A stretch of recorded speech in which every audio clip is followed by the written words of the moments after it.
Hello Internet, I hope your weather is better than it is here today. Okay, well this is the first game of my second round match in the Manchester StreetPass tournament a couple of weekends ago. My first round game, as hopefully you've seen, was against a very nasty Parish Trap teamer, a good player who I only recognised when I saw the team preview as online, but this second round opponent, I didn't know his name again, I didn't know who he was, and when I saw the team preview I saw, okay, we've got Rain and we've got Moile, and well, we can see Rotom Mo here as well, but the team obviously is strong, it's standard, it's solid, it works. Moile and Rain is never anything to underestimate whoever is sitting behind the other DS, so even though I didn't know this guy, you cannot be complacent at all. You can never be complacent. You've always got to think about your moves and play sensibly. So, looking at, I can't remember what his other two were, but looking at the team preview, I basically thought to myself that if I lead Raichu and Azumarill, the only thing that he has got to stop that is if he led with both his Moile and his Rotom Mo. And it turns out that that is exactly what he does.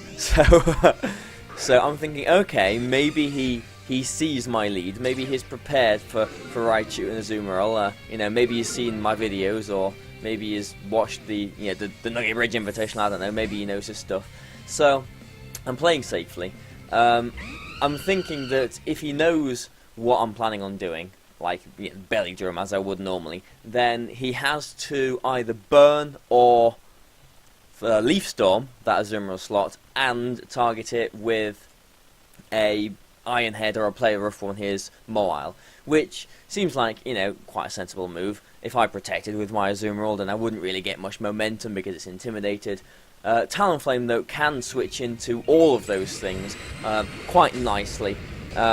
Maybe not all of them, but only one of them, because I'm using Fake Out actually on the Moile here. So a Will-O-Wisp or a Leaf Storm, and I'm quite happy. If he targeted Raichu there with this Leaf Storm, then, you know, maybe things might have been a little bit different, but he doesn't. I get my switch in, I've got the momentum now, and so the next turn, actually both of his Pokemon are threatened by the Fire type, the Flare Blitz from my Talonflame, so I'm thinking it's probably quite obvious that he is actually going to bring his Politoed in, and he does do that, but maybe this turn wasn't as calculated as it actually turned out to be, but I used Flare Blitz on his Moile, thinking, well, if he does bring Rain in, then it will still do a chunk, but I will Thunderbolt it as well. I double target the Moile here, so all this recoil damage, I go for the Thunderbolt, and actually, as this happened live, I didn't expect that Thunderbolt to knock the Moile out, but I'm very thankful that it did.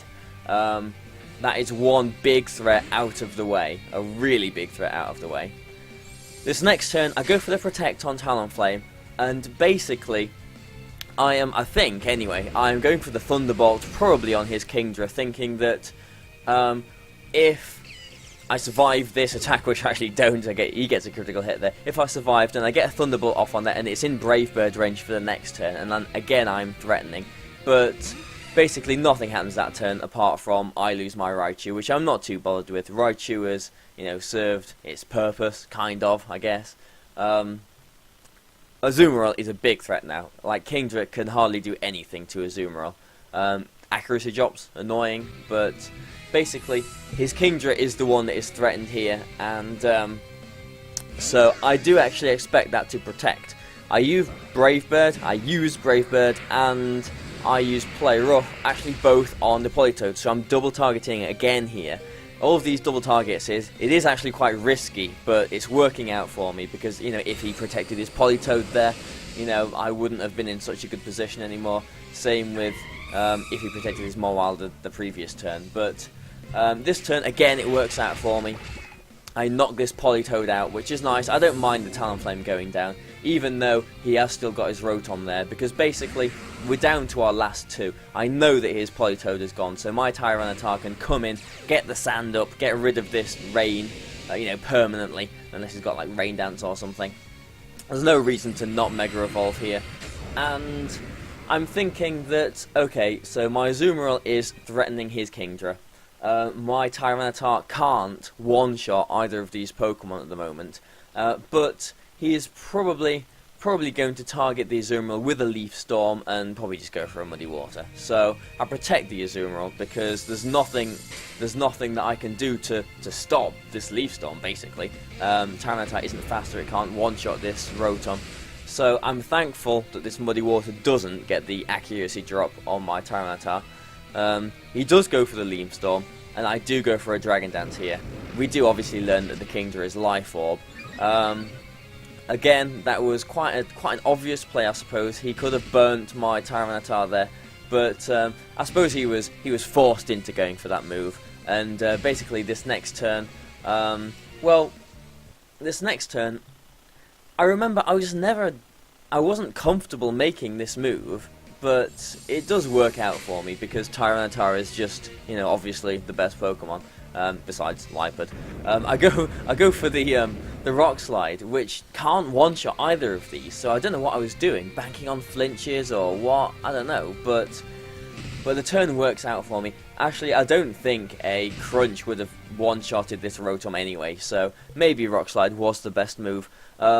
I could have potentially one-shotted that Kingdra with a Crunch, but it did go for Protect, so it's a good job that I didn't go for the Crunch in there. So, in hindsight, that was, I suppose, the best move that I could have done. Azumarill did Protect on that Leaf Storm. No, it didn't. We're a turn behind. It flinched, and my play rough missed, but, the game is basically lost for him at this point, and so he forfeits. And so, even though I didn't know this opponent, he made some reasonable moves. He didn't go out of his way to make bold predictions. So, he maybe isn't the most experienced player, but he's got a solid team, and I can't underestimate going into the second game because anything can really happen. This is Pokemon, but at the moment I'm 3-0 in this tournament now, going into the second game of the best of 3. So I hope you've watched this, guys. The next one will be coming up tomorrow. Cheers for watching. Bye for now.